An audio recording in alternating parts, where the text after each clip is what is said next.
Today, I wanted to discuss your first interaction with a patient. It may be at the consultant level, it may be at the resident level, it may be at the medical student level. So, especially in the third term, you'll have your first encounter with the patient. So, how do we go about it? How to approach a patient with a problem? So there is the special skill in general medicine is there is a diagnostic process which you have to go through. So you should construct a differential diagnosis, then you should choose a diagnostic test, then you should interpret the results properly. So this whole thing is known as the diagnostic process. So the most important thing what we do is in the third term especially we ask the students to take a detailed history, so comprehensive history. So this is the first step in data acquisition. So in software language, to get to the final product, the first thing you have to do is you have to get the data. So the data is mainly in the form of history. Next, you do a detailed physical examination, and sometimes you do some preliminary lab tests. See, for example, whatever history you take, once you do a BP recording, if you get a BP of 190 by 120 millimeters of mercury, so then the patient is a hypertensive. So because hypertension is a silent disease, so that may be a problem. It's not history wise, but you detect a high BP on examination. Most of the times we do a GRBS as soon as the patient enters the clinical room. We do a blood sugar with a glucometer. So if you get a blood sugar of 400, that becomes a problem. So the data is usually, most of the times it's with history. For example, in Parkinsonism, only history is sufficient. That the patient has a movement problem, he has developed a pill rolling tremors in his hands, that much is enough. And a simple physical examination where you have rigidity, you have the diagnosis. You don't require any tests. Physical examination, you do a BP checkup, so you get a very high BP, which is a very common problem. So lab tests, a simple GRBS. I am giving one example of each of it. So data can be acquired by this method, but in third term you should focus more on the history. Then you have to represent the problem as accurately as possible. So this representation of the problem consists of a problem synthesis statement with summary of the most important problem with associated clinical context. I'll be describing about it later. So what are the clinical problems? Clinical problems are symptoms. Somebody has come with a headache, vomiting. So that is the symptoms. Physical findings, I told you, somebody has come with a high BP. Then you check the findings for secondary hypertension. You do an auscultation for renal artery bruit. You look for coarctation of aorta signs. So it may be a physical finding or a test abnormality. So somebody has come with a high cholesterol level. Total cholesterol is 400, LDL cholesterol is 200. So that's also a problem. So problem synthesis is meant to focus on the patient's most important problem or the chief complaint. So you have a portion in history taking which is known as the chief complaints. So your focus should be on the chief complaints because that's what brings the patient to the hospital. Context refers to pivotal points, opposing descriptors used to compare and contrast diagnosis or clinical characteristics. For example, somebody comes with a headache. You ask him if it's a old headache or it's a new onset headache. So each has different implications. If it's a old headache, then you think of migraine, you think of tension headache and all other things. If it's a new onset headache, it happened just within a few minutes or hours, then you should suspect subarachnoid hemorrhage. Then whether it's a unilateral or bilateral pedal edema. So if it's a unilateral edema, your thinking goes in terms of deep vein thrombosis, lymph edema, local obstruction and all that. Whereas if it's a bilateral pedal edema, your history will focus more on cardiovascular complaints, renal complaints, cirrhosis of liver. All this will come into picture. So this is the context of the history of the chief complaint. Then suppose in personal history, whether he's a smoker or a non-smoker. So say suppose a smoker comes with history of breathlessness, most of the time it is COPD. If it's a non-smoker, you think of other causes. So this is the context. So in any problem synthesis, you have to synthesize the clinical problem and the context.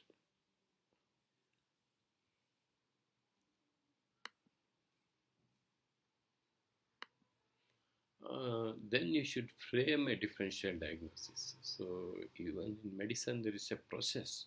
So after you have taken a history, you should try to form a differential diagnosis. It can be done at the history level. So most of the neurology cases, we do a differential diagnosis at the history level. In cardiology and respiratory system examination is very important. So we form a differential diagnosis after the physical examination.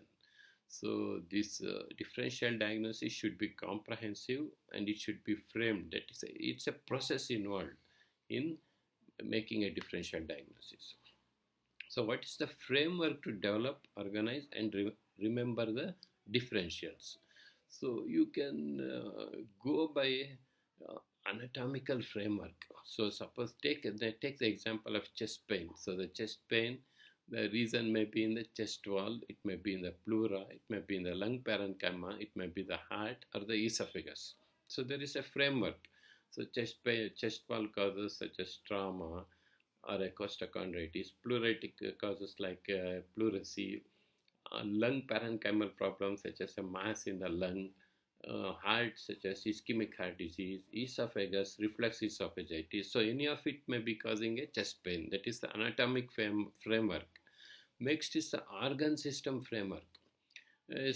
Some symptoms such as fatigue have a very broad differential diagnosis, and you should, for such symptoms, you should start with broad categories and construct a list for each category. Let's take the example of fatigue. So fatigue can be due to endocrine causes such as hypothyroid, adrenal insufficiency. It can be psychiatric causes such as depression or anxiety, cardiovascular causes such as ischemic heart disease, heart failure. It may be due to pulmonary tuberculosis. It may be due to GI blood loss. It can be due to infectious diseases such as COVID right now. So you should form a framework based on the different systems involved for some symptoms which have a wide variety of differential diagnosis. So this is organization of differential diagnosis. So there is also a pathophysiological framework. So suppose a diabetes patient comes with blindness. So there is a pathophysiology. There is a diabetic retinopathy which causes blindness. So you think of diabetic retinopathy, all the other microvascular complications and macrovascular complications such as stroke, ischemic heart disease. So you know what all diabetes does to the human body. Then there is another system where you go by mnemonics. So you keep a mnemonics regarding the various causes of the chief complaint. So for example, if you have a headache, you think of vascular causes, you think of intracranial tumors, you think of intracranial tuberculoma. So you have mnemonics for each of it and think along those lines. So whatever it is, you require flexibility, and sometimes we combine the frameworks. You combine the anatomy with the pathophysiology, anatomy with the different systems. So there is a flexibility of different methods involved in medicine. So next step is the prioritization of the differential diagnosis. So there are different ways. So you have a list of differential diagnoses. So for a simple headache, it can be a migraine, it can be a tension headache, it can be intracranial tumor, it can be a meningitis. So there is a wide list. So there are how to prioritize which diagnosis to bring it to the top. So one is the possibilistic approach. So consider all possible causes and test them. It's a very cumbersome method and you don't require a doctor to do that. So for a headache, you can do a CT scan, you can do a lumbar puncture, you can do an MRI scan, MR angio, whatever investigations are there, you consider everything and do everything. That's the possibilistic approach. I'm not saying it is wrong, but you should not use that always as the common tool. Next is the probabilistic approach. So somebody comes with a long duration headache, uh, which comes on stress, and it's associated with vomiting, but it's long duration, and it's relieved by taking a painkiller. It's episodic. So then the most probable diagnosis is vascular headache or migraine. Suppose it's a short duration headache, started yesterday and has become very serious, and the patient has developed altered sensorium, then you should think of a subarachnoid hemorrhage. So this is probabilistic approach. Prognostic approach is you consider the most serious diagnosis first. So somebody comes with a chest pain which is radiating to the back, and the patient is profusely sweating and collapsing. So it may be the first thing that should come to your mind is dissection of aorta. It may be just a trauma, or patient may be just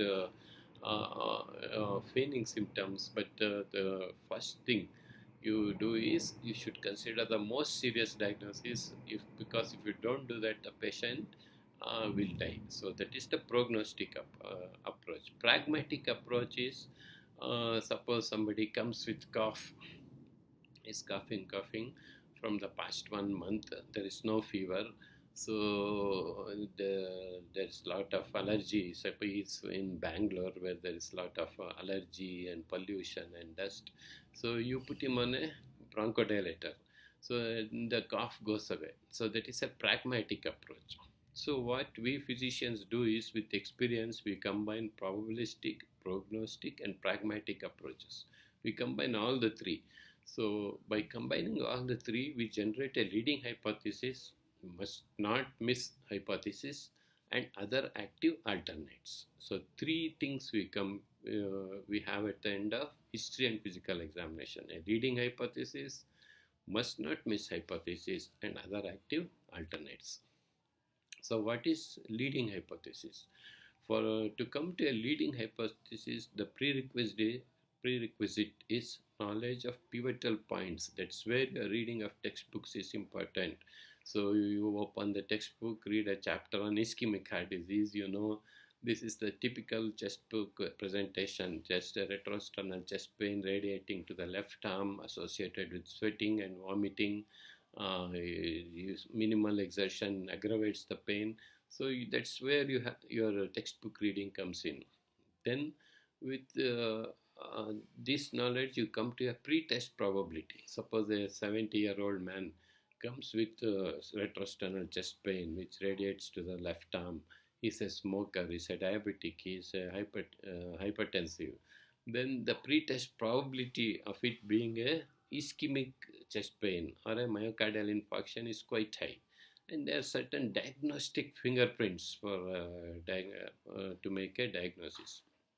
So I was talking about Parkinsonism earlier. Suppose if a person is sitting with an expressionless face with a pill rolling tremor, so that is characteristic of Parkinsonism. So with all this, you come to a what is known as the working diagnosis. So before you start doing tests, you come to a working diagnosis. And the leading hypothesis is the single best overall explanation of all the symptoms and signs you have elicited by physical examination and history taking.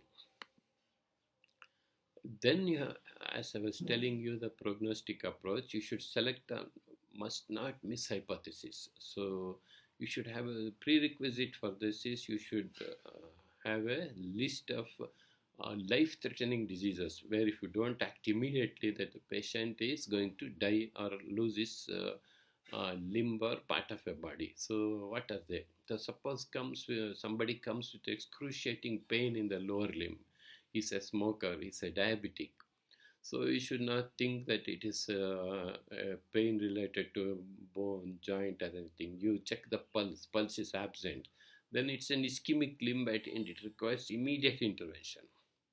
So if you don't intervene, if you don't have the knowledge that it can be an ischemic limb and you should look at the pulse, and if you delay doing unnecessary x-rays, scans, etc., you may miss out on the ischemic limb and the patient may develop gangrene and he may lose his limb. So you should that's where textbook reading comes again. So you should have the knowledge of life-threatening diseases.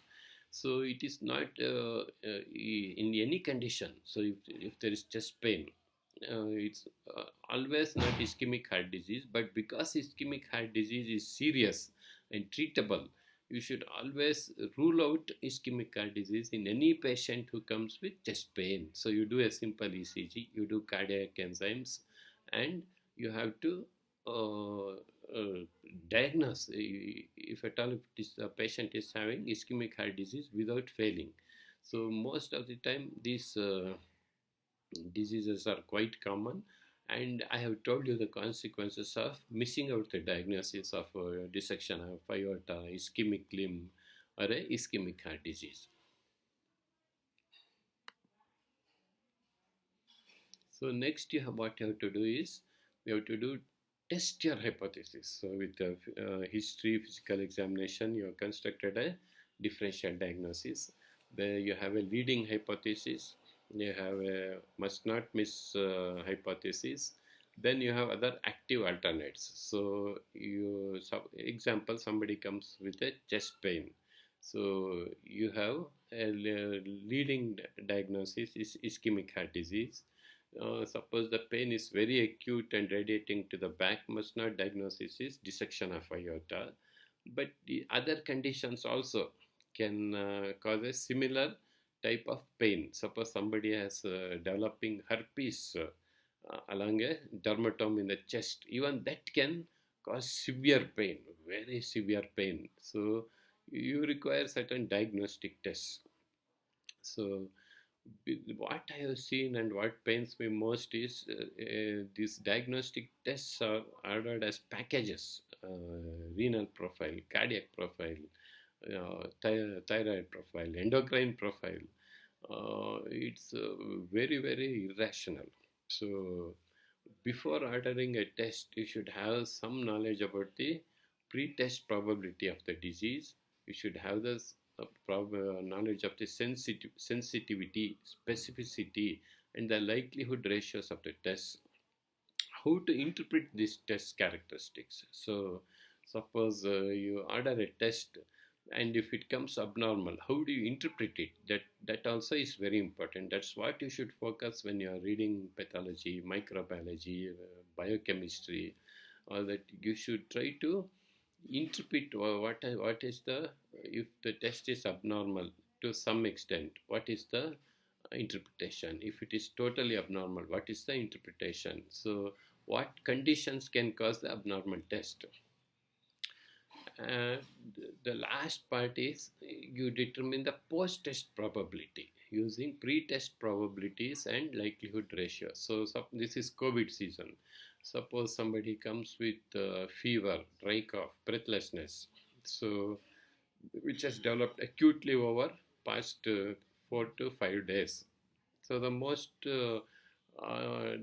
pre-test probability of COVID is very high. So you have the RT-PCR test, which has a specificity of very high specificity, about 90 to 95%. Sensitivity is quite low, which is about 60 to 65%. So if the test comes positive, so clinically you had a very high degree of suspicion, which is the pre-test probability, and you have the RT-PCR test with the specificity and sensitivity which I mentioned. So if the RT-PCR comes positive, then the post-test probability of it being COVID is very high. It's almost 100%. So this is how you synthesize the diagnosis. So, how to determine the pretest probability? I gave you the example of COVID. In a pandemic situation, anybody coming with fever, cough, and breathlessness, the probability of COVID is very high. So, you have certain validated clinical decision rules. So, for example, for pulmonary embolism, you have a well score where, depending upon whether the patient is bedridden, has malignancy, has had a surgery in the past 6 months, there is a clinical decision rule based on which the probability of pulmonary embolism increases. So you can't have a scale like that for all diseases. These decision rules are available only for a few diseases. So what you can do is use information about prevalence of certain symptoms in a given disease. So very good books such as books based on evidence-based medicine. So a patient with diabetes can have almost any symptom, isn't it? So what do you do? So there, what are the most common symptoms? They give in percentages. This percentage of diabetics have loss of weight. This percentage of diabetics get up in the night to pass urine. This percentage of diabetics have very good appetite, and in spite of the good appetite, they are losing weight. So these are good books where they give the percentage of the prevalence of certain symptoms in a given disease, where they give the symptoms with the highest probability. So somebody who has lost weight and somebody who is getting up in the night to pass urine, there are 90% of symptoms in a patient with diabetes. If they stratify like that, those are the good books. So you can form a clinical impression based on the prevalence of certain symptoms. When you choose tests with high specificity and a high likelihood ratio for leading hypothesis. So the leading hypothesis is diabetes. So doing a blood sugar is a very specific estimation of blood sugar is very specific for diagnosing diabetes. So there are certain values which are given by the WHO and other leading bodies in endocrinology.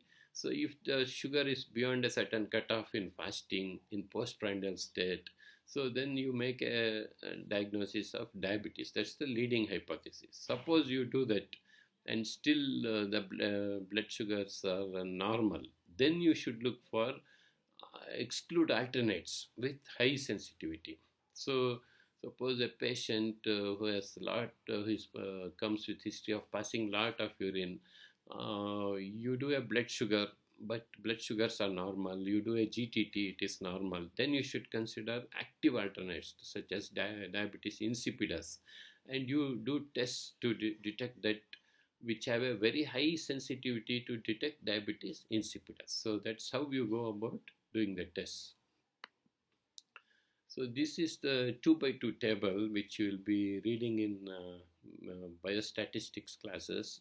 It's a very important table, this 2 by 2 table, because the specificity, sensitivity, then the likelihood ratios are all determined by this 2 by 2 table. So you can see two columns where there is disease positive and the disease is negative. And disease positive with test positive becomes a true positive. Disease positive with test negative becomes a false negative test. Again, disease negative but the test is positive, the test becomes false positive.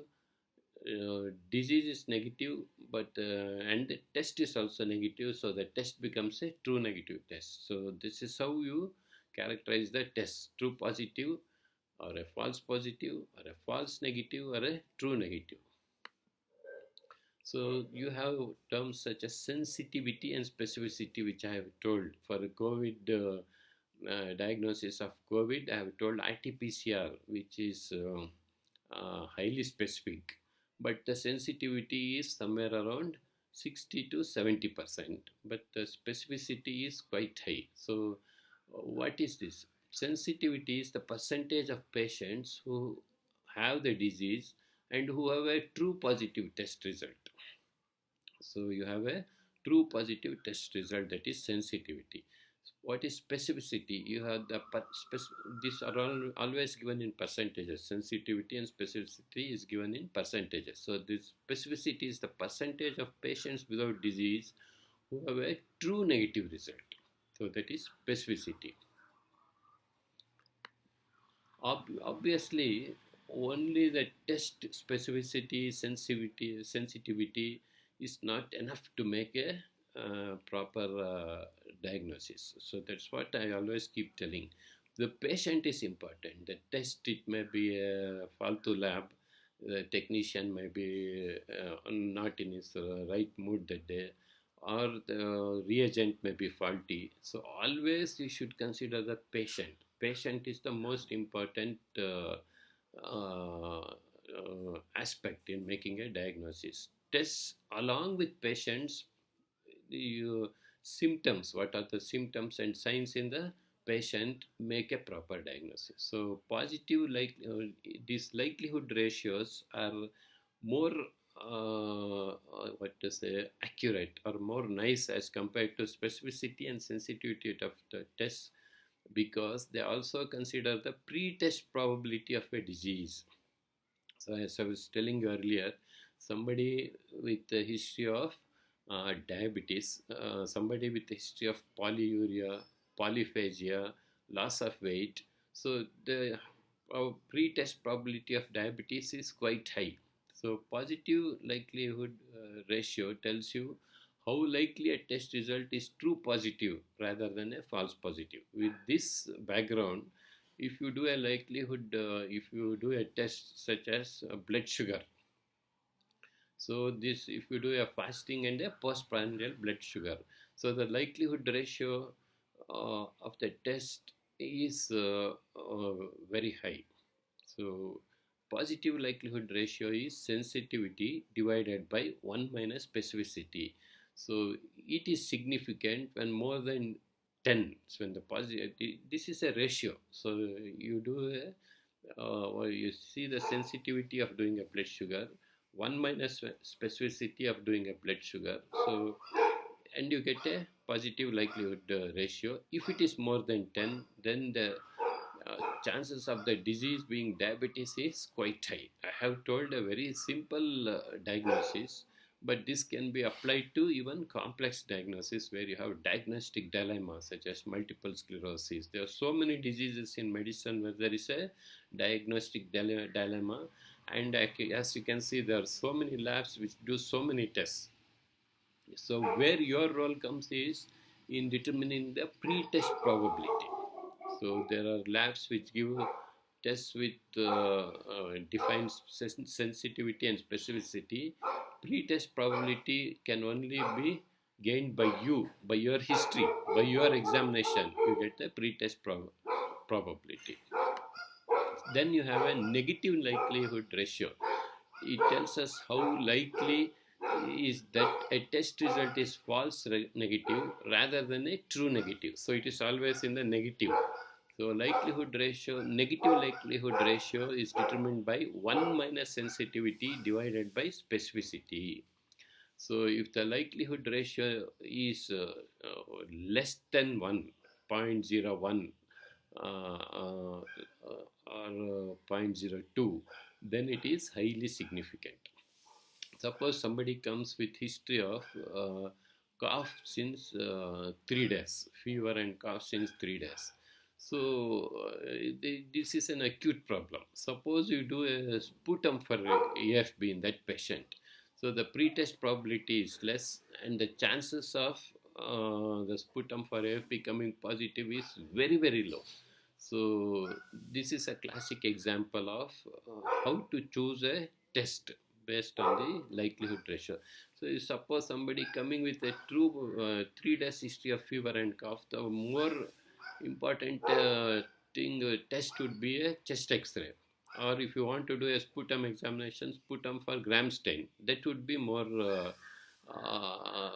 That would be a test with high likelihood ratio. But if you do a sputum for AFP, that will become a test with low negative likelihood ratio, and it will be truly negative because you are not suspecting tuberculosis also. If the sputum for AF becomes negative, then it is a true negative. So with this lecture, what I request you is to please focus on history. There are a lot of labs, and all the high-tech hospitals have a lot of big labs, and there are a lot of promotions going on. Do this package, do that package. But as a doctor graduating with knowledge of evidence-based medicine, I would request you to think of these pre-test probabilities, the specificity of the test, sensitivity of the test, likelihood ratios. You will be a confident doctor. You'll be making a diagnosis with minimal number of tests. That's the whole idea of being a physician or a good doctor. So with this, I request you to kindly order tests with a rationale. So you suspect something, that's the pretest probability. You order test with some rational basis. You interpret the test properly, and you make a good diagnosis that will satisfy the patient also, and you'll also be a very good doctor. Thank you.